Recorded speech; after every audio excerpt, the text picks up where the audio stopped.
Good morning students. व्याकरण के अंतर्गत आज मैं आपको पाठ 12 समास समझाने जा रही हूँ। आपकी पुस्तक में कुछ चित्र दिए हुए हैं, उनके द्वारा समास को समझा रही हूँ।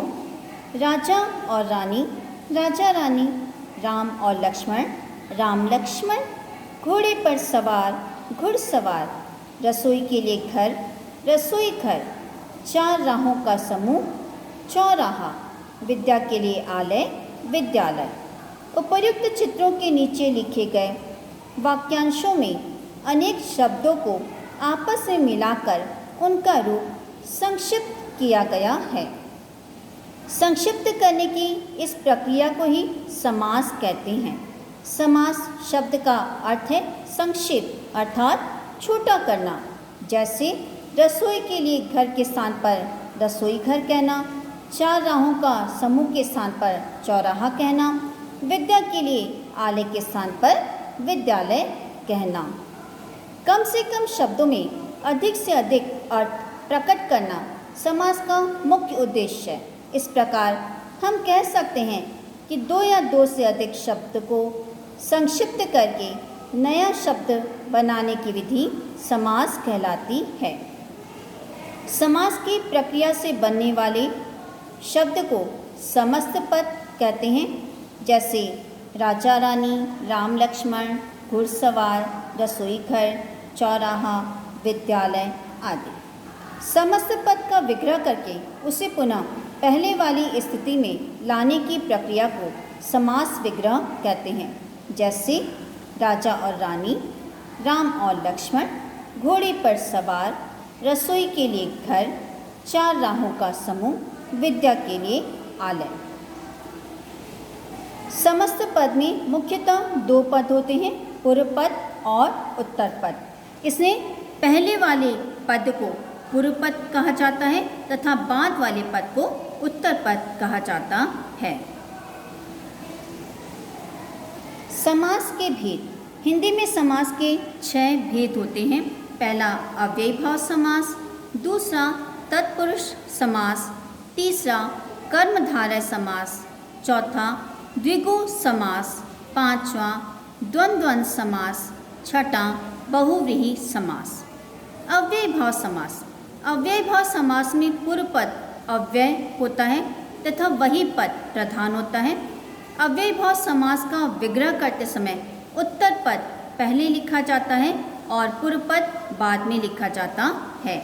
जैसे समस्त पद है रातों रात, यहाँ पे इसका विग्रह किया गया है तो उत्तर पद जो है वो पहले लिखा गया है और पूर्व पद बाद में लिखा गया है और इसका विग्रह होगा रात ही रात में।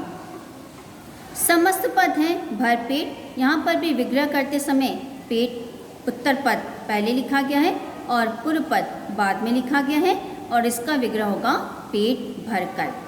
प्रत्येक, इसका विग्रह होगा एक एक, यहाँ पर भी एक जो है वो उत्तर पद पहले लिखा गया है, पूर्व पद बाद में लिखा गया है।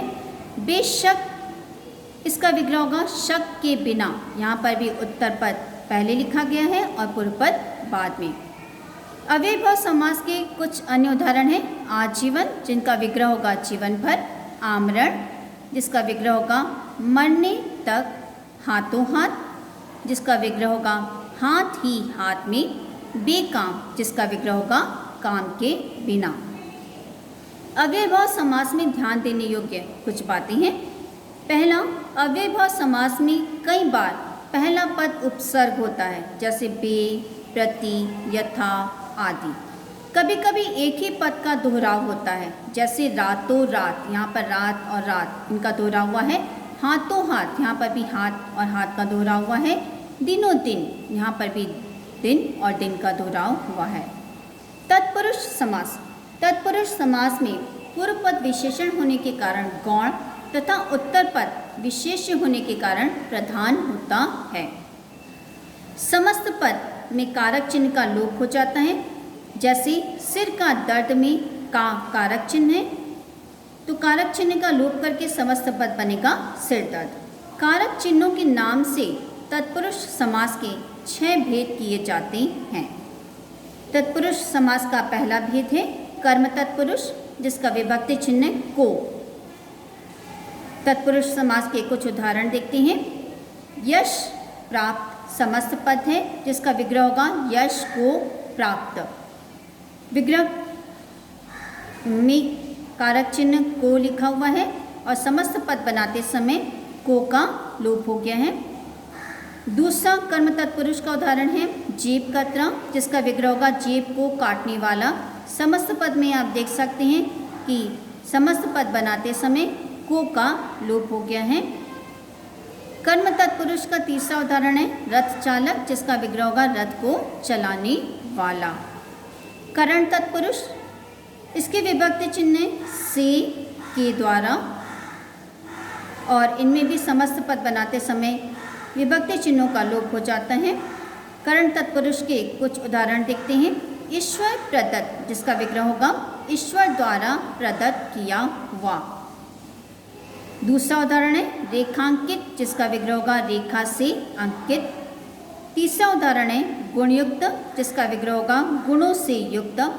चौथा उदाहरण है हस्तलिखित, जिसका विग्रह होगा हाथ के द्वारा लिखित। यहाँ पर भी समस्त पद बनाते समय कारक चिन्हों का लोप हो गया है।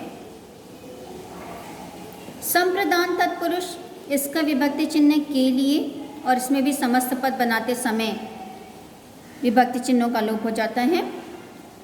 संप्रदान तत्पुरुष के कुछ उदाहरण देखते हैं। सत्याग्रह, जिसका विग्रह होगा सत्य के लिए आग्रह। गौशाला, जिसका विग्रह होगा गौ के लिए शाला। रसोई घर, रसोई के लिए घर। यहाँ पर विग्रह करते समय कारक चिन्ह का प्रयोग किया जा रहा है। मार्ग व्यय, मार्ग के लिए व्यय। डाक गाड़ी, डाक के लिए गाड़ी। विद्यालय, विद्या के लिए आलय। यहाँ पर भी समस्त पद बनाते समय विभक्ति चिन्ह के लिए का लोप हो गया है। अपादान तत्पुरुष, इसका विभक्ति चिन्ह से जो अलग होने के अर्थ में प्रयुक्त किया जाता है। अपादान तत्पुरुष के कुछ उदाहरण देखते हैं। समस्त पद है गुणहीन और इसका विग्रह होगा गुणों से हीन।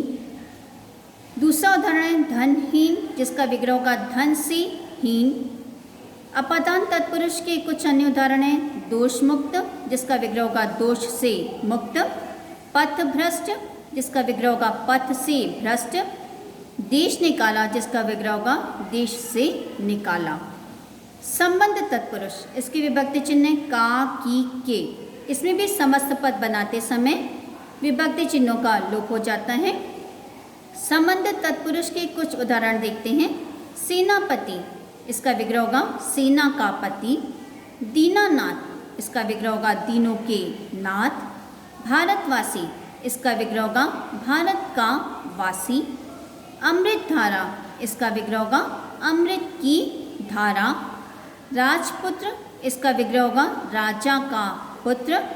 गंगा तट, इसका विग्रह होगा गंगा का तट। अधिकरण तत्पुरुष, इसकी विभक्ति चिन्ह में पे पर।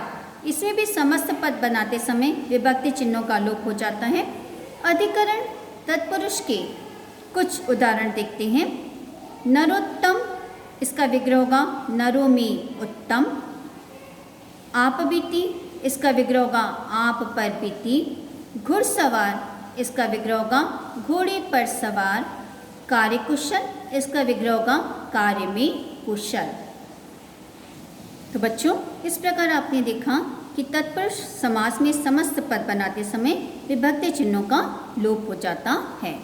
आज का पाठ मैं यही समाप्त करती हूँ। इसके आगे का पाठ मैं आपको अगले वीडियो में समझाऊंगी।